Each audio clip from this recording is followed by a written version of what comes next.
കുന്നംകുളത്ത് പിതാവിന് മകന്റെ ക്രൂരമർദ്ദനം. കുന്നംകുളം സ്വദേശി സൈമനാണ് മർദ്ദനമേറ്റത്. ലഹരി വിൽപ്പനയിൽ ചോദ്യം ചെയ്തതാണ് പിതാവിനെ മകൻ മർദ്ദിക്കാൻ കാരണമെന്ന് പോലീസ്. പ്രതി ജോബി ഒളിവിലാണ്. നടരാജ് തുടരുന്നുണ്ട് വിവരങ്ങളുമായി. നടരാജ്, എന്താണ് സംഭവിച്ചത്? ഈ ലഹരി വിൽപ്പന തടഞ്ഞ പിതാവിനെയാണ് മകൻ മർദ്ദിച്ചത്. സൈമൺ എന്ന വ്യക്തിക്കാണ് മർദ്ദനമേറ്റത്. ഇയാൾ കുന്നംകുളം സ്വദേശിയാണ്. 77 വയസ്സുണ്ട് സൈമന്. തന്റെ മകൻ ഈ 600ഓളം പാക്കറ്റോളം പുകയില ഉൽപ്പന്നങ്ങളുമായി കഴിഞ്ഞ ദിവസം ജോബി എന്ന ഇയാളുടെ മകൻ പോലീസിന്റെ പിടിയിലായിരുന്നു. ഇതിന്റെ വിൽപ്പന അതിനുശേഷവും ഈ ജോബി തുടർന്നു. കഴിഞ്ഞ ദിവസവും ഹാൻഡ്സ് പോലെയുള്ള ഇത്തരം കാര്യങ്ങൾ ജോബി വിൽക്കുന്നത് ഇയാൾ കണ്ടു. അത് ചോദ്യം ചെയ്തതിനെ തുടർന്നാണ് ഇയാളെ മകൻ മർദ്ദിച്ചത്.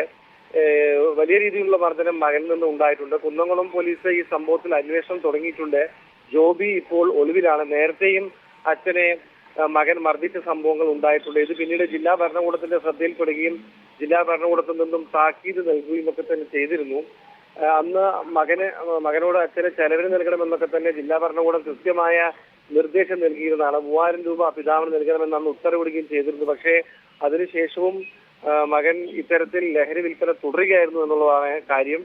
കഴിഞ്ഞ ദിവസം അച്ഛനത് ചോദ്യം ചെയ്തപ്പോഴാണ് വീണ്ടും മകൻ മർദ്ദിക്കുന്ന സ്ഥിതിയിലേക്ക് കാര്യങ്ങൾ പോയത്. എന്തായാലും കുന്നംകുളം പോലീസ് ജോബിക്ക് വേണ്ടിയുള്ള തിരച്ചിൽ ഊർജിതമാക്കിയിട്ടുണ്ട്. ശരി.